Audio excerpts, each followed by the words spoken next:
अपनी सोच थी कि 2028 ओलंपिक है, उसके लिए तैयारी करिए और 2028 ओलंपिक लड़े। लेकिन जो राजनीति में आई है, मैं तो अभी जो ना इस चीज के खिलाफ हूँ। राजनीति में अभी आना नहीं था। एक ओलंपिक लड़ना था, जो गोल्ड मेडल की जो उसकी जिद्दी थी, तो उसको जो है अपने कायम रहना था उसके ऊपर, और 2028 ओलंपिक लड़ना था। विनेश फोगाट के फैसले से ताऊ महावीर नाराज, बोले वह नेता तो बन जाएंगी लेकिन ओलंपिक मेडलिस्ट नहीं कहलाएंगी। नमस्कार, मैं हूं रचना सिंवर।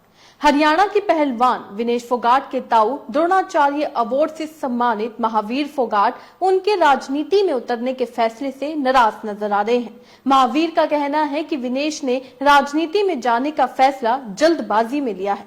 वह नेता तो बन जाएंगी लेकिन ओलंपिक मेडलिस्ट नहीं कहलाएंगी। विनेश को इस समय राजनीति में नहीं आना चाहिए था। 2028 ओलंपिक्स तक का इंतजार करना चाहिए था। गोल्ड मेडल की जिद पर कायम रहना था। महावीर फोगाट कहते हैं कि राजनेता को लोग 5 साल में भूल जाते हैं, एक ओलंपिक पदक विजेता को हमेशा याद रखा जाता है।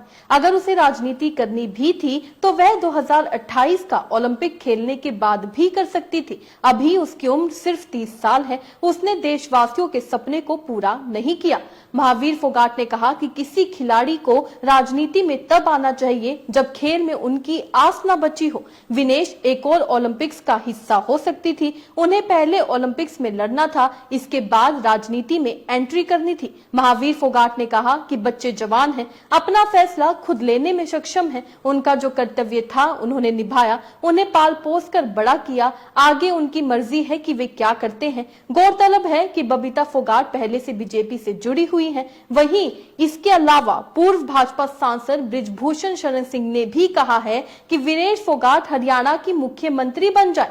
वो कहते हैं, मैं तो कहता हूं कि विनेश को मुख्यमंत्री का चेहरा बनाकर चुनाव लड़ाना चाहिए। इतनी दबंग लेडी है जो ट्रायल नहीं होने देती, हारी हुई कुश्ती को जीत लेती है। जाहिर सी बात है ये उनके द्वारा विनेश फोगाट पर एक तंज कसा जा रहा है। आपको बता दें, इससे पहले बीते रविवार को रेसलर विनेश फोगाट ने पहली बार पेरिस ओलंपिक में 100 ग्राम बड़े वजन से मेडल से चूकने के बारे में बात की थी। विनेश ने दावा किया कि मेडल को लेकर उनके पास कानूनी विकल्प था। यह उन्हें भारतीय डेलीगेशन नहीं बल्कि एक दोस्त ने बताया था। विनेश ने यह भी कहा कि बीजेपी वालों ने ओलंपिक मेडल को मेरा मेडल समझा, मेरी कोई मदद नहीं की गई। विनेश 6 सितंबर को ही कांग्रेस में शामिल हुई हैं और कांग्रेस ने उन्हें जींद जिले की जुलाना विधानसभा सीट से उम्मीदवार भी बना दिया है। वहीं उनके साथ ही कांग्रेस में शामिल हुई बजरंग पुनिया को पार्टी ने ऑल इंडिया किसान कांग्रेस का वर्किंग प्रेसिडेंट बनाया है। विनेश भारतीय कुश्ती संघ यानी WFI के पूर्व अध्यक्ष भाजपा नेता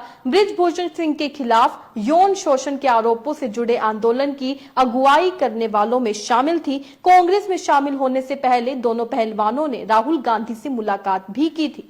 अब आपको बता दें कि फोगाट फैमिली का कुनबा 3 पार्टियों में बट गया है। जी हां, महावीर फोगाट का कुनबा इस समय 3 पार्टियों में बटा हुआ है। उनकी बेटी बबीता फोगाट बीजेपी नेता है। वह 2019 में दादरी से बीजेपी की टिकट पर चुनाव भी लड़ी थी, लेकिन इस बार पार्टी ने उनका टिकट काट दिया। जबकि उनकी भतीजी विनेश फोगाट और उनके दामाद बजरंग पुनिया ने हाल ही में कांग्रेस पार्टी ज्वाइन की है। उनके भाई सज्जन बलाली जेजेपी के दादरी में जिला अध्यक्ष हैं। बेटी बबीता का दादरी से टिकट कटने पर महावीर फोगाट का कहना है कि यह तो राजनीति में चलता रहता है, संगठन किसी एक को ही खुश कर सकता है। पार्टी का फैसला बबीता के लिए सबसे ऊपर है। दरअसल फोगाट फैमिली के बीच लंबे समय से तनातनी भी बनी हुई है। महावीर फोगाट की बेटी बबीता फोगाट खुलकर बीजेपी की तारीफ करती आई हैं, जबकि विनेश फोगाट की राजनीतिक शुरुआत ही बीजेपी के विरोध से हुई है। शायद यही वजह थी जो कांग्रेस में वो जुड़ी हैं और कांग्रेस से उन्होंने हाथ मिलाया है। विनेश फोगाट भी जो है अब चुनाव लड़ने वाली है और इसको लेकर उनके ताऊ महावीर फोगाट नाराज नजर आ रहे हैं, नाखुश नजर आ रहे हैं। उनका कहना है कि उन्हें 2028 के ओलंपिक्स में लड़ना चाहिए था, वहां मेडल जीतने के बाद उनको चुनावी मैदान में उतरना चाहिए था। इस खबर से आप क्या समझते हैं, अपने राय कमेंट में लिखकर जरूर बताइएगा। इसी तरीके से देश और दुनिया से जुड़ी हर छोटी सी बड़ी अपडेट के लिए FBN यानी फ्रंटलाइन ब्रेकिंग न्यूज के साथ बने रहिएगा। धन्यवाद।